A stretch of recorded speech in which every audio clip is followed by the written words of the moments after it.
ये कहानी एक खूबसूरत गांव की है जहां लोग हरी भरी वादियों और खूबसूरत झील के दरमियान एक सादा और पुरसुकून जिंदगी गुजारते थे। गांव के लोग मोहब्बत और भाईचारे के साथ रहते थे, लेकिन एक राज उन्हें हमेशा परेशान करता रहता। गांव की सरहद पर बसने वाली पुरस्रार चुड़ैल काली, जो अक्सर रात के वक्त नजर आती और लोगों को खौफजदा करती। इंस्पेक्टर नोमान, जो न सिर्फ एक फर्जशनास पुलिस अफसर थे बल्कि गांव के लोगों के लिए एक मुहाफिज की मानिंद भी थे, हमेशा चूक ना रहते थे कि कभी भी गांव के अमन में खलल ना पड़ने पाए। एक रोशन चांदनी रात में जब काली गांव में अपनी मौजूदगी दिखा रही थी कि गांव में एक नए आए आदमी काशिफ ने इसे देखा और खौफ के मारे भाग कर सिद्दीक के पास पहुंचा। सिद्दीक मियाँ, आज मैंने गांव में एक भयानक चुड़ैल देखी।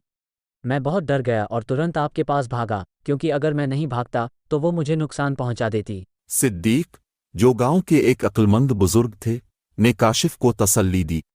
अरे नहीं काशिफ, इस चुड़ैल को गांव में कई लोगों ने देखा है, लेकिन उसने किसी को कोई नुकसान नहीं पहुंचाया है।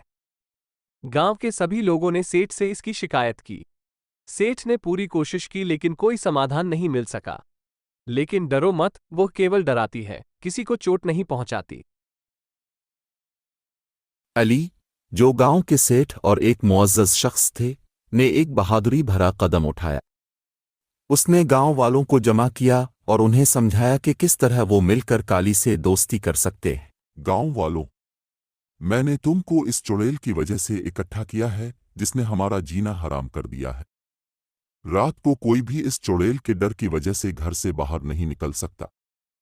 गांव के लोग तो परेशान थे ही, अब तो दूसरे लोगों ने भी गांव में आना छोड़ दिया है। अगर जल्द इसका हल न किया गया तो हमें बहुत बड़ी परेशानी हो सकती है। मेरा ख्याल है कि हम सब मिलकर काली चुड़ैल से बात करें और इसे समझाएं। लेकिन सेठ साहब, आप जानते हैं कि वह कितनी खौफनाक है और गांव में हर कोई उससे डरता है, इसलिए उससे बात कौन करेगा? और अगर हम उससे बात करने जाएं और वह हम पर हमला करे या हमें नुकसान पहुंचाए तो हम क्या करेंगे? मुझे लगता है हमें उससे दूर रहना चाहिए। उससे बात करने का कोई मतलब नहीं है। लेकिन मोहसिन मियाँ, इस तरह हम हमेशा इससे डरते रहेंगे और रात को घर से बाहर नहीं निकल पाएंगे और हमें अपना रात का काम भी छोड़ना पड़ेगा। इसके अलावा दूसरे इलाकों के लोग भी कारोबार के लिए हमारे गांव नहीं आएंगे और हमें छोटी मोटी चीजें खरीदने के लिए भी दूर दराज इलाकों में जाना पड़ेगा। अगर हम इसी तरह इससे डरते रहे तो हमारी जिंदगी मुश्किल हो जाएगी।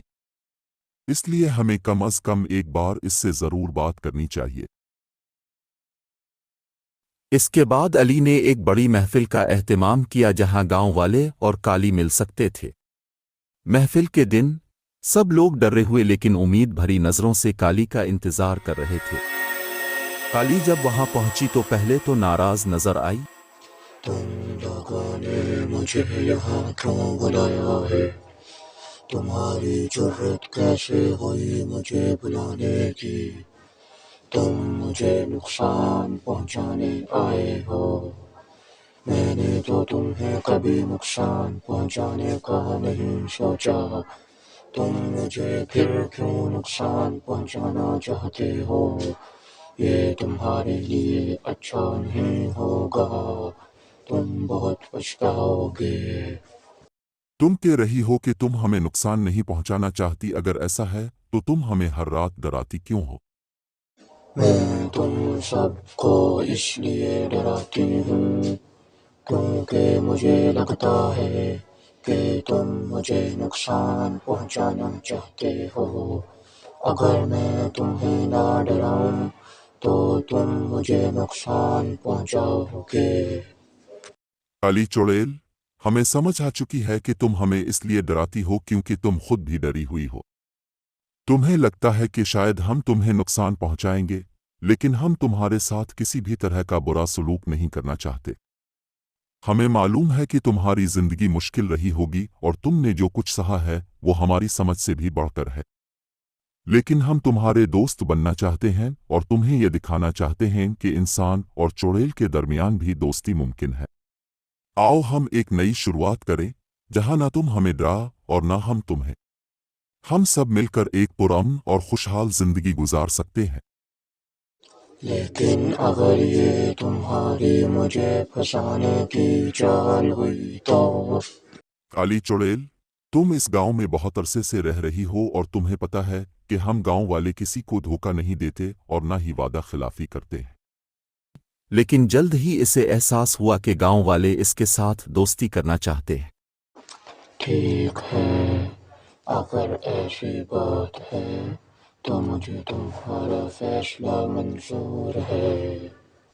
میں بھی آج کے بعد کسی کو نہیں ڈراؤں گی اور وعدہ کرتی ہوں کہ انسپکٹر نعمان کی مدد کروں گی، گاؤں اور گاؤں کے لوگوں کی حفاظت کروں گی۔ اس دن کے بعد کالی نے وعدہ کیا کہ وہ کبھی بھی کسی کو ڈرانے نہیں آئے گی اور گاؤں کی حفاظت میں انسپکٹر نعمان کے ساتھ ہاتھ بٹائے گی۔ گاؤں والوں نے خوشی خوشی کالی کو اپنی برادری کا حصہ مان لیا اور اس کے بعد سے گاؤں میں پھر سے شانتی اور خوشیاں چھا گئیں۔ اس کہانی سے ہمیں یہ سبق ملتا ہے کہ محبت اور سمجھداری سے خوف اور گمان کی دیواروں کو توڑا جا